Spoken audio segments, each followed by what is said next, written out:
Hello guys, welcome to 5 minute school. দেখো, synonym সংক্রান্ত আরেকটা ভিডিও নিয়ে হাজির হলাম।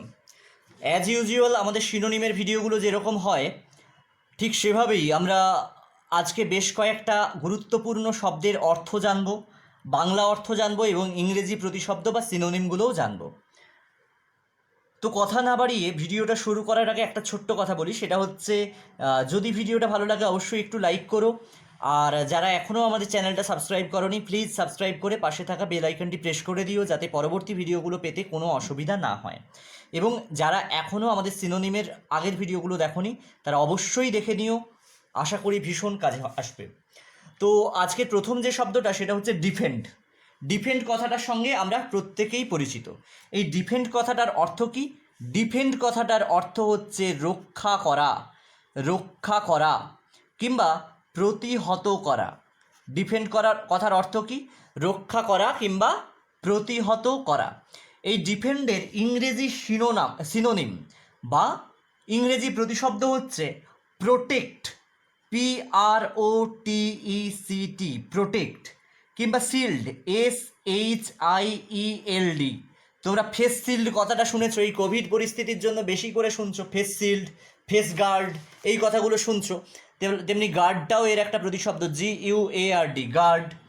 তেমনি লিখতে পারি safeguard, SAFEGUARD, safeguard কিংবা সাপোর্ট, SUPPORT। তাহলে ডিফেন্ডের ইংরেজি প্রতিশব্দ বা সিনোনিমগুলো কী কী? Protect, shield, guard, safeguard, support.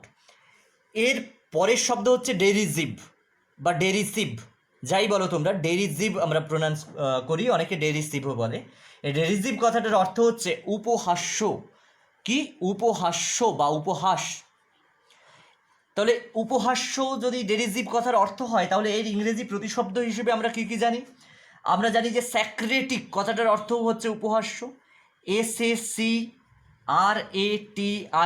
স্যাক্রেটিক। কিংবা আমরা লিখতে পারি মকিং, MOCKING, মকিং। কিংবা স্কর্নফুল, SCORN, স্কর্নফুল। এই কথাগুলোর অর্থ হচ্ছে উপহাস্য।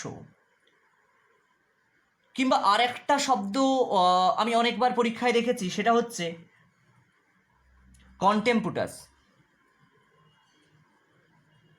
এই কন্টেম্পুটাস কথাটার অর্থ উপহাস্য বা ডেরিজিভ। এর পরের শব্দটা হচ্ছে ডিটারমাইন্ডেড।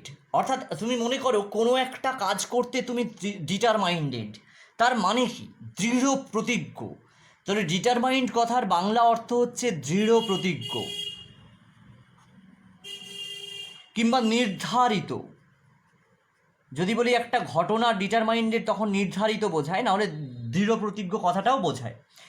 এর ইংরেজি প্রতিশব্দ হচ্ছে রিজলিউট, RESOLUTE, রেজলিউট। কিংবা রিজলভড, RESOLVED, বা রিসলভড বলে অনেকে। বা ডিসাইডেড, DECIDED, ডিসাইডেড। কিংবা ফার্ম, FIRM, ফার্ম। কিংবা বলতে পারি যে ফিক্স করা আছে যেটা, দ্যাট ইজ ফিক্সড। এটা ফিক্সড কথার অর্থ ডিটারমাইন্ডেড, ডিটারমাইন্ড। এর পরের শব্দ হচ্ছে ডেটেস্ট, DETEST, ডেটেস্ট বা ডিটেস্ট। এই ডেটেস্ট কথার অর্থ হচ্ছে ঘৃণা করা।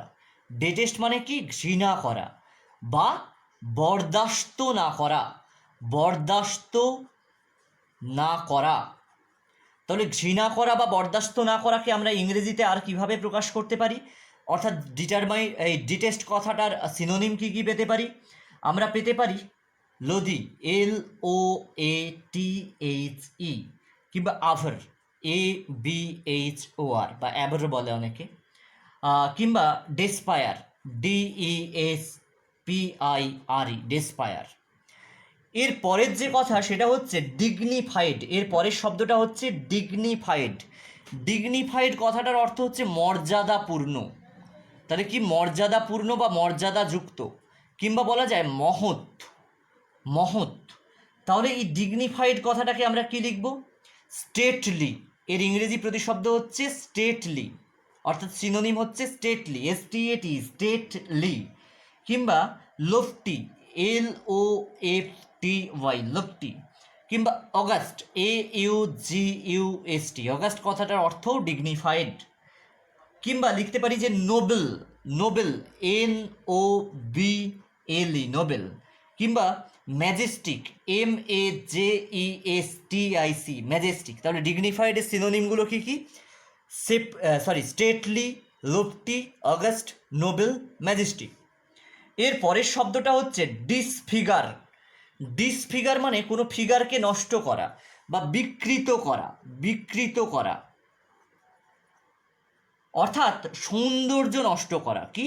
সৌন্দর্য নষ্ট করা। এইবার এই সৌন্দর্য নষ্ট করা বা বিকৃত করার ইংরেজি প্রতিশব্দ কি লিখতে পারবো? অর্থাৎ ডিসফিগারের ইংরেজি প্রতিশব্দ কি হবে? ইম্পেয়ার, IMPARE, ইম্পেয়ার, কিংবা ডিফেস, DEFACE, ডিফেস, কিংবা মার, MAR, মার, কিংবা মিউটিলেট, MUTILAT, মুটিলেট বা মিউটিলেট, কিংবা ডিফর্ম, DEFORM, ডিফর্ম। তাহলে ডিসফিগারের সিনোনিম কী কী পেলাম? ইম্পেয়ার, ডিফেস, মার্ক, মিউটিলেট এবং ডিফর্ম। পরের শব্দটা দেখো, ডিসইন্টারেস্টেড। ডিসইন্টারেস্টেড কথাটার অর্থ হচ্ছে বিমুখ বা অনিচ্ছুক। কি? বিমুখ, কিংবা লিখতে পারি যে অনিচ্ছুক, অনিচ্ছুক, বিমুখ বা অনিচ্ছুক। কিংবা আর একটা মানে আমরা যদি করি সেটা এরকম করতে পারি যে নির্লিপ্ত, অর্থাৎ যার ইচ্ছা নেই, যে এটার প্রতি নির্লিপ্ত, এরকম একটা আর কি। এটার প্রতিশব্দ, ইংরেজি প্রতিশব্দ বা সিনোনিম লিখতে পারি ইনডিফারেন্ট, INDIFFERENT, ডিফারেন্ট, কিংবা ডিটাচড, DETACHED, ডিটাচড, কিংবা আনকনসার্নড, UNCONCERNED, আনকনসার্নড, কিংবা লোথ, LOATH, লোথ, কিংবা লোথ, LOTH, লোথ। এই দুটোর অর্থ হচ্ছে ডিসইন্টারেস্টেড। তাহলে ডিসইন্টারেস্টেডের সিনোনিম কী কী পেলাম? ইনডিফারেন্ট, ডিটাচড, আনকনসার্নড, লোথ কিংবা লোথ। এর পরেরটা হচ্ছে ডিসটেস্টফুল। ডিসটেস্টফুল কথার অর্থ হচ্ছে অরুচিকর। তাহলে পরের শব্দ কি? ডিসটেস্টফুল। ডিসটেস্টফুল অর্থাৎ অরুচিকর বা কুরুচিকর। এটাকে আমরা কি লিখতে পারি? ইংরেজি প্রতিশব্দ বা সিনোনিম হচ্ছে আনপ্যালেটেবল, PALATABLE। তোমরা জানো প্যালেটেবল মানে যেটাকে খুব সহজে ওই রুচিকর আর কি। তাহলে আনপ্যালেটেবল হচ্ছে অরুচিকর। এরপরেরটা লিখতে পারি বিটার, কিংবা লিখতে পারি জ্যাজ। জ্যাজ একটা খুব ভালো শব্দ, অনেকবার পরীক্ষাতে এসেছে, JAZZ, জ্যাজ, কিংবা আনসেভরি বা আনসেভরি। এর পরেরটা হচ্ছে ডিস্টিংগুইশড। ডিস্টিংগুইশড শব্দটার সঙ্গে সবাই পরিচিত, যার অর্থ হচ্ছে বিশিষ্ট বা স্বতন্ত্র। অর্থ কি? বিশিষ্ট বা স্বতন্ত্র। দেখো, ডিস্টিংগুইশড কথার অর্থ হচ্ছে বিশিষ্ট বা স্বতন্ত্র। তাহলে এর সিনোনিম আমরা কি কি নেব? এর সিনোনিম হচ্ছে সেলিব্রেটেড, CELEBRATED, সেলিব্রেটেড, কিংবা ফেমাস, FAMOUS, ফেমাস, কিংবা এমিনেন্ট, EMINENT, এমিনেন্ট, কিংবা ইলাস্ট্রিয়াস, ILLUSTRIOUS, ইলাস্ট্রিয়াস, কিংবা রিনাউন্ড বলি আমরা, RENOWNED,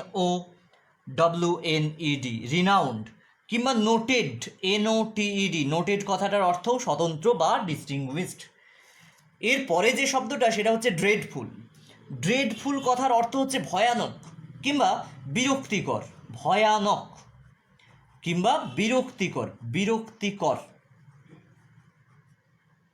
অর্থাৎ যেটা আমাদের মনে বিরক্তি বা ভয়ের উদ্রেক করে। তাহলে কি লিখবো? এটার ইংরেজি প্রতিশব্দ বা সিনোনিম কি হবে? ফ্রাইটেনফুল। ফ্রাইটেন মানে ভীত, FRIGHT, ফ্রাইটফুল, ফ্রাইটেনফুল নয়, ফ্রাইটফুল কথাটা। কিংবা হরিবল, HORRIBLE, হরাইবল বা হরেবল। Shocking, SHOCKING, shocking. কিংবা ফিয়ারসম, FEAR, ফিয়ার মানে ভয়, SOME ভয়ানক, ফিয়ারসম। এর পরের শব্দটা হচ্ছে ডিউরেবল বা ডুরেবল। এই ডুরাবল বলি আমরা। এই ডুরাবল বা ডিউরেবল বা এই শব্দটার অর্থ হচ্ছে, ডুরাবল শব্দটার অর্থ হচ্ছে টেকসই বা মজবুত। কি লিখি? টেকসই, আমরা বলি টেকসই কিংবা মজবুত। কিংবা আর একটা ভালো বাংলা বলা যায়, সেটা হচ্ছে স্থায়ী, দীর্ঘস্থায়ী আর কি। তাহলে এটাকে আমরা ইংরেজি প্রতিশব্দ বা সিনোনিম কী কী লিখতে পারি? Lasting, LASTING, lasting. কিংবা পারমানেন্ট, PERMANENT, পারমানেন্ট। কিংবা স্টেবল, STABLE, স্টেবল। কিংবা এন্ডিওরিং বা এন্ডিউরিং, ENDURING, এন্ডিউরিং। তাহলে ডুরাবল কথাটার সিনোনিম কী কী পেলাম? Lasting, permanent, stable, enduring. এর পরের শব্দ, আজকে শেষ শব্দ হচ্ছে ডেলিংকুয়েন্ট। ডেলিংকুয়েন্ট কথাটার অর্থ হচ্ছে, আমরা ক্রিমিনালকে বোঝাই, অর্থাৎ অপরাধী বা কুকর্মকারী। কি বোঝাই? অপরাধী বা দুষ্কৃতিকারী বা কুকর্মকারী, এটা বোঝাই। তাহলে এই ডেলিংকুয়েন্ট কথাটার ইংরেজি প্রতিশব্দ বা সিনোনিম কী কী হবে? দেখো, অফেন্ডার লিখতে পারি আমরা, OFFENDER, ঠিক আছে, যে অপরাধ করেছে, অফেন্ডার। কিংবা কালপ্রিট, CULPRIT। কিংবা ক্রিমিনাল, CRIMINAL, ক্রিমিনাল। তাহলে ডেলিংকুয়েন্ট কথাটার সিনোনিম কী কী পেলাম? সিনোনিম পেলাম অফেন্ডার, কালপ্রিট, ক্রিমিনাল। দেখো, এছাড়াও প্রত্যেকটা শব্দের অনেক অনেক অনেক অর্থ আছে, অনেক সিনোনিম পেয়ে যাবে। অত সিনোনিম তো মনে রাখা সম্ভব নয়, তাই মনে রাখার সুবিধার জন্য আমরা কি করেছি, যেগুলো বিভিন্ন পরীক্ষার প্রশ্নপত্রে খুঁজে পেয়েছি সেইগুলো দেওয়ার চেষ্টা করেছি বেশি বেশি করে। এগুলো মনে রাখলেই আশা করি তোমাদের সিনোনিম সংক্রান্ত সমস্যাগুলোর খুব একটা জটিল সমস্যায় পরিণত হবে না, খুব সহজে সেগুলো সমাধান করতে পারবে। তো আজকে এখানেই শেষ করছি। শিরোনিমের পরের অংশ নিয়ে এবং অন্যান্য আরও অনেক ভিডিও নিয়ে ফিরে আসছি খুব তাড়াতাড়ি। ততক্ষণ ভালো থেকো, সুস্থ থেকো, আর হ্যাঁ, অবশ্যই সঙ্গে থেকো। ধন্যবাদ।